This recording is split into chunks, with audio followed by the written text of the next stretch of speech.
This is the last segment of the video notes for Objective 5, Fundamental Identities. In this segment of the video, we're going to be verifying new identities using the fundamental identities. Remember, an identity is any statement of equality that's always true. So basically, I can come up with any equation and call it an identity as long as the left side actually equals the right side. So questions I can ask you based on this are, is this an identity? Or verify that this is an identity. Let's take a look at the first example. In this first example, we're going to start with something pretty simple in that we have tangent x plus cotangent x equals cosecant x secant x. In the video on simplifying expressions, we talked about strategies that we're going to utilize when working with trig identities. So some of those strategies, or the number one strategy, was to convert everything to sines and cosines. Well, when you have two expressions, one on each side of the equal sign, you have to pick a side to work with. In this case, I'm going to pick the left-hand side because two terms is considered less simple than one term. However, in reality, you can choose whichever side you would like. If I'm focusing only on the left side, my goal is to make the left side equal to the right side. And tangent x is the same as sine x over cosine x. Cotangent x is the same as cosine x over sine x. Well, from here, I know that I need to go from two terms to one term to show that these are equal. So one of the strategies that I've listed in a previous video is to make a common denominator. We're going to utilize that strategy here. To make the denominators common, this fraction needs a sine x, and this fraction needs a cosine x. This leaves us with sine squared x plus cosine squared x, and the common denominator is sine x cosine x. Another strategy that we listed in a previous video was Pythagorean identities. You know it's time to use a Pythagorean identity if you see a trig function that's been squared. Sine squared plus cosine squared, according to the identities, is equal to 1. At this point, it's a good idea to remind yourself of what you were trying to prove this was equal to.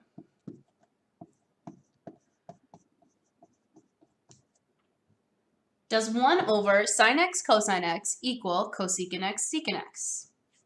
Yes, and we're only one step away from proving it. The other strategy we had was to split our fractions. 1 over sine x times 1 over cosine x. And by doing that, I can see this as two separate reciprocal identities. Your problem isn't done until you have verified that the left side is identical to the right side. And that's how we verify an identity. For the rest of this section of the video notes, we're just going to talk about utilizing the different strategies and verifying identities in different ways. Let's take a look at another example.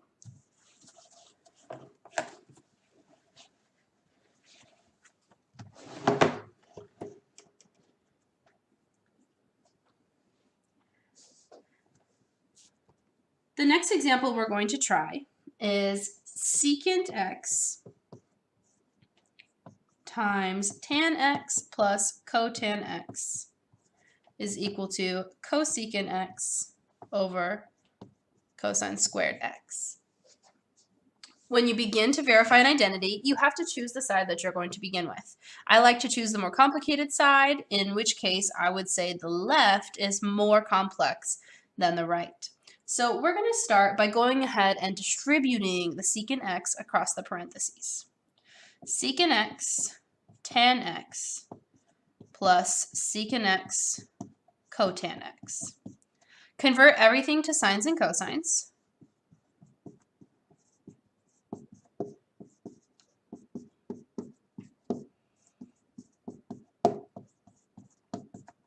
And see what you can do from there. On the left side, there's nothing that simplifies, so we can just rewrite it as sine x over cosine squared x. On the right-hand side, the cosines cancel, and we can write it as 1 over sine x. Ultimately, I need to get from 2 terms down to 1 term because the right-hand side of my original problem had only 1 term. So at this point, I'm going to see if getting a common denominator helps me move this proof any further. The common denominator is going to be cosine squared x sine x. So on this fraction, I need a cosine squared x. On that fraction, I needed a sine x. This leaves me with sine squared x plus cosine squared x in the numerator and sine x cosine squared x in the denominator. Well, sine squared x plus cosine squared x is a Pythagorean identity. So I've got 1 over sine x cosine x squared x. I'm very close to reaching my solution. It may not seem like it, but I actually have cosecant x over cosine squared x. Once you've combined fractions, if you still don't see your solution, try splitting them again. If I split this, it would be 1 over sine x times 1 over cosine squared x. At this moment, I think it's a good idea to remind ourselves of what we're looking for. This whole time, we're trying to prove if this can be equal to cosecant x over cosine squared x. Well, 1 over sine x, according to reciprocal identities, is cosecant x. Now, according to reciprocal identities, I could technically convert this into secant squared x, but I don't want to. I want a cosine in the denominator. So the last thing I'm going to do is multiply these expressions together. And I've completed my proof. Was there another way we could have approached this problem? It's important to realize when you're verifying identities, it's about your choices. You're not always going to choose the neatest strategy or the quickest strategy on your first guess. And it may turn out that the strategies you tried or the side that you picked doesn't help you reach a solution. Some identities just don't simplify nicely. So we're going to try this one again, but we're going to start with a different strategy first. Right off the bat, I notice there are 2 terms in the parentheses, and I only want 1 term. So what would this problem look like if we had started by combining the terms in the center with a common denominator instead of starting with secant x? I still need to convert to sine and cosine, but I'm not going to distribute the secant. From here, I need to multiply the left fraction by sine x and the right fraction by cosine x.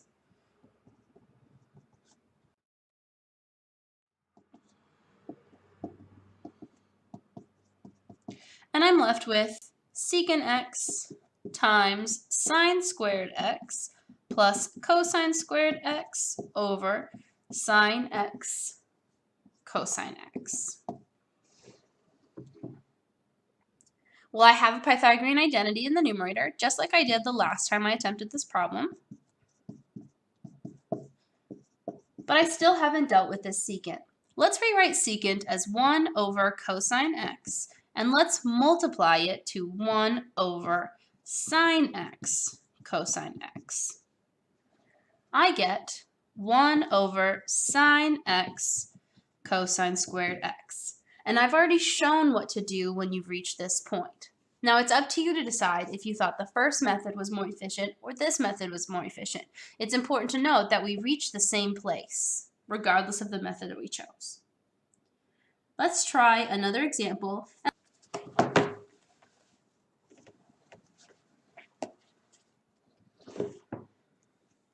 For the next identity, we're going to take a look at sine squared x over 1 minus cosine x equal to 1 plus cosine x. Again, I'm going to begin with the left side of the identity. There are 2 possible approaches to start this problem, and they both represent, and one of them represents a strategy we haven't seen before. So let's start with the method that utilizes a strategy we're familiar with. I see a sine squared. And when I see a trig function squared, I know that I can employ a Pythagorean identity. So let's review which identity has sine squared in it. Sine squared x plus cosine squared x is equal to 1. If you'd like to replace the sine squared x, you need to know what it's equal to. So let's isolate the sine squared x in this identity. Sine squared x is equal to 1 minus cosine squared x. We can replace the sine squared x in this expression with 1 minus cosine squared. Be careful. It's very tempting to simplify the ones or simplify the cosines, but you can't. What you can do is utilize a strategy that we haven't done before. Although I said that when you have a squared trig function, you want to use a Pythagorean identity, we did that, and we still have a squared function.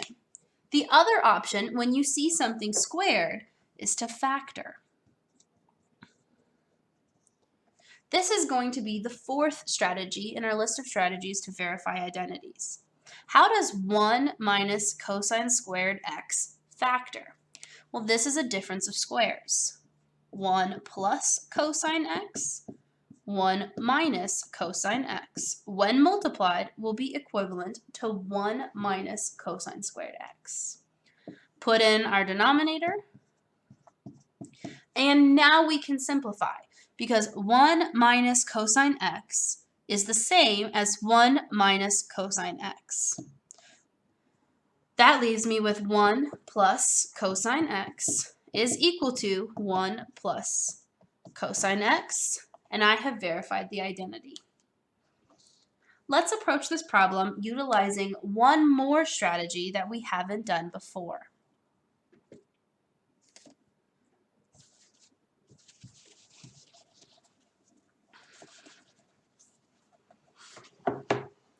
Same problem, I just need to remove the green. This time, I want to talk about the structure of this identity. We have 1 minus cosine in the denominator. We have 1 plus cosine in what could be considered the numerator. When you need your two terms to go from the denominator to the numerator or the numerator to the denominator, you need to reciprocate. You can use something that's called a conjugate. This is going to be the fifth and last strategy for verifying trig identities. A conjugate is the binomial pair that creates a difference of squares. So in this example, the conjugate of 1 minus cosine x is 1 plus cosine x. And I'm going to multiply that to the numerator and to the denominator. And although we want to distribute it out in the denominator, most of the time we don't want to actually distribute the numerator. We want to leave it in factored form. So my numerator will stay sine squared x times 1 plus cosine x. But my denominator will be distributed. 1 times 1 is 1. 1 times cosine is cosine. Negative cosine times 1 is negative cosine, and those terms eliminate each other. Negative cosine times cosine is negative cosine squared. This is the point where I can use a Pythagorean identity. I can either replace the sine squared with 1 minus cosine squared, or I can replace the 1 minus cosine squared with sine squared. Either replacement will yield the same results. Since I just spent a minute in the last video showing us that sine squared can be replaced with 1 minus cosine squared, that's what I'm going to do in this one too.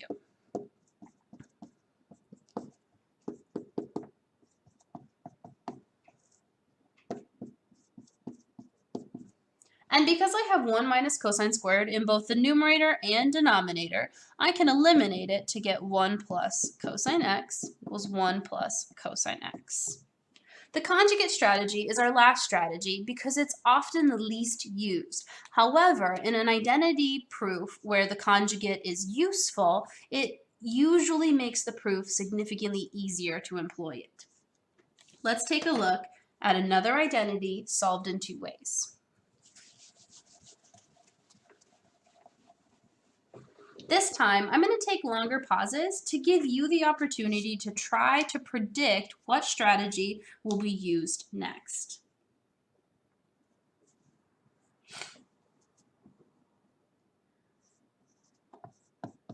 For this one, we're going to reinforce our fraction skills. we have cosecant x minus tan x over secant x cotangent x equals cosine x minus sine squared x over sine x plus cosine squared x. Ugly fractions no matter where you look. For the two ways that we're going to solve this one, we're going to do the left side and then start over and try the right side. So beginning with the left side, the first strategy we generally employ is sines and cosines. Cosecant x is the same as 1 over sine x. Tan x is the same as sine x over cosine x. The denominator is 1 over cosine x plus cosine x over sine x. From here, the next strategy we need to use is, hopefully you thought in your head, common denominator. I've got fractions that need to be combined. So I am going to multiply this fraction by cosine x, sine x, sine x. In the denominator, I'm going to do the same thing but reversed.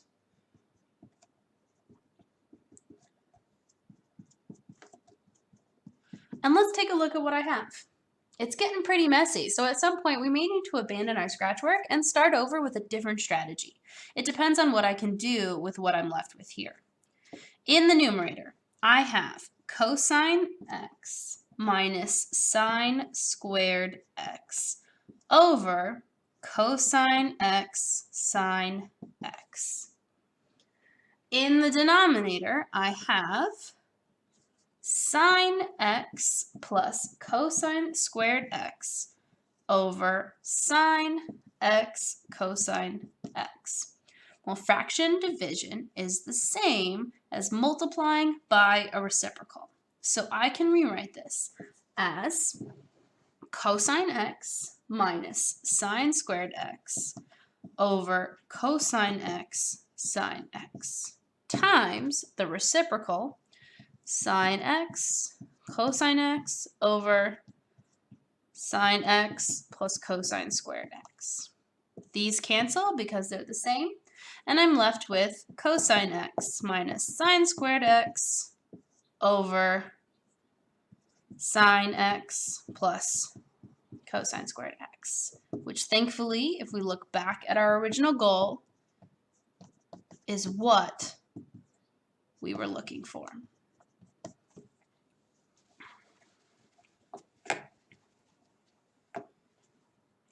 All right, it's time for our last example. For this example, we're going to be simplifying secant x plus tan x equals 1 over secant x minus tan x. We're going to be utilizing two separate strategies to try to simplify this. So the first time I simplify, I'm going to start with the left-hand side and convert everything into sines and cosines. The second time I try it, I'm going to start with the right-hand side and use the conjugate that we talked about in a previous example. It may turn out that the right-hand side is the easier way to go, since a fraction is generally more complex and an easier term to simplify than a non-fraction. But let's see what we can do with the left-hand side. The first strategy that we employ when verifying an identity or simplifying an expression is sines and cosines. Secant is 1 over cosine, thanks to the reciprocal identity. Tangent is sine over cosine, thanks to the quotient identity. Well, look at that. They have a common denominator. That leaves me with 1 plus sine x over cosine x. What strategy would I use next?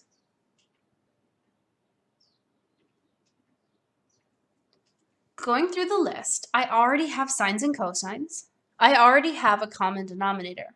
I could split the fraction, but since nothing's changed, I would only be splitting it into the same fraction that it was before. I can't factor because nothing is squared and nothing's in common, and I can't use Pythagorean identities because nothing is squared. What's left? The only strategy that I have left is the conjugate strategy.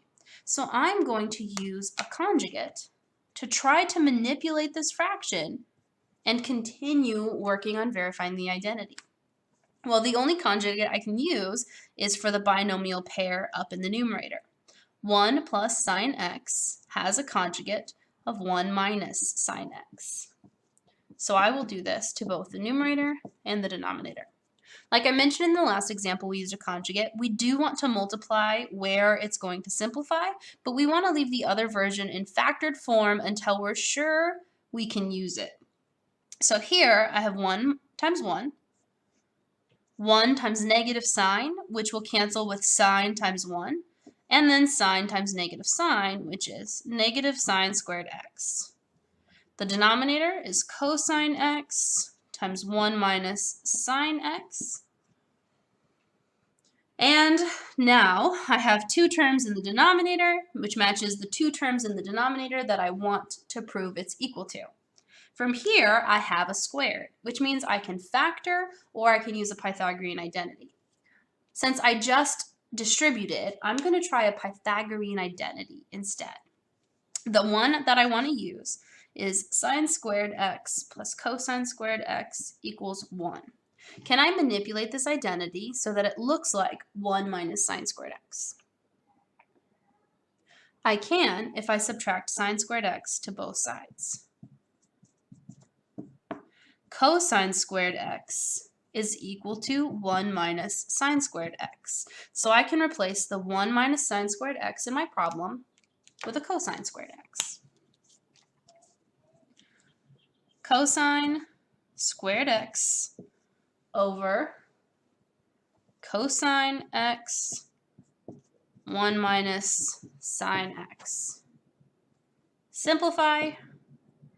Cosine x over 1 minus sine x. What's left? What can I do for this problem?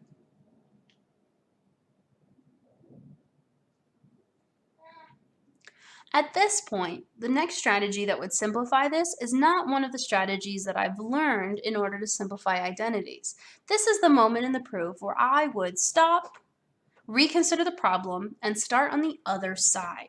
However, there is a way to simplify this. So from here, I'm going into algebraic dark territory. These next steps may make sense to some of you, but are not considered formulaic or easy to memorize. I need cosine x to turn into 1. Well, the way to make cosine x 1 is to divide it by cosine x. What I do to the numerator, I must do to the denominator. Cosine x times 1 over cosine x is 1. 1 over cosine x distributed to this parentheses is 1 over cosine x minus sine over cosine x. Last step, reciprocal identity, quotient identity. And I have completed the proof. Now let's go back. What if you couldn't think to do this? What if this wasn't a strategy that your brain was ready to comprehend? I mentioned at this moment I'd feel like I needed to start over. Let's start over. If instead of choosing the left-hand side, we had chosen the arguably more complex side because it has a fraction and manipulated this side, would we have an easier path to verifying this identity? Well, let's start with sines and cosines.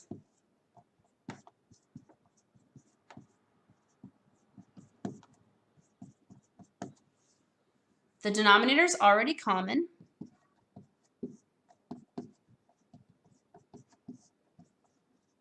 And I'm looking at an expression that has fraction division. So I would like to flip and multiply.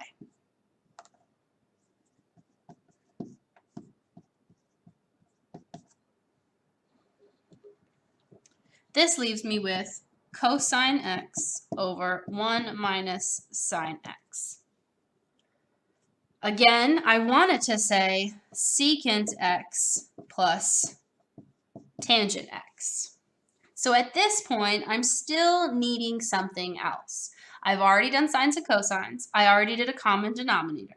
I can't split this fraction because you can only split a numerator, not a denominator, when you're dealing with addition and subtraction. I don't have anything squared, so I can't use Pythagorean and I can't factor. That leaves me with conjugate. Multiply by 1 plus sine x to both the numerator and the denominator. This leaves me with cosine x times 1 plus sine x over 1 minus sine squared x. Using a Pythagorean identity, we've already done this calculation before. I know 1 minus sine squared x is equal to cosine squared x. Simplify the cosines. And now I'm looking at 1 plus sine x over cosine x. What strategy should I use next? This is a good place in the problem to split the fraction. We can split a numerator that has addition and subtraction by putting each term individually over the denominator. 1 over cosine is secant. Sine over cosine is tangent, and I have completed the proof.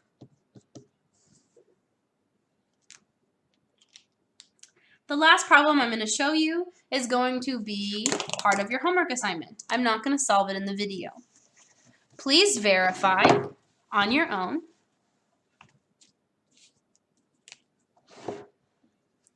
that 1 over 1 minus sine x plus 1 over 1 plus sine x is equal to 2 secant squared x. Be careful with your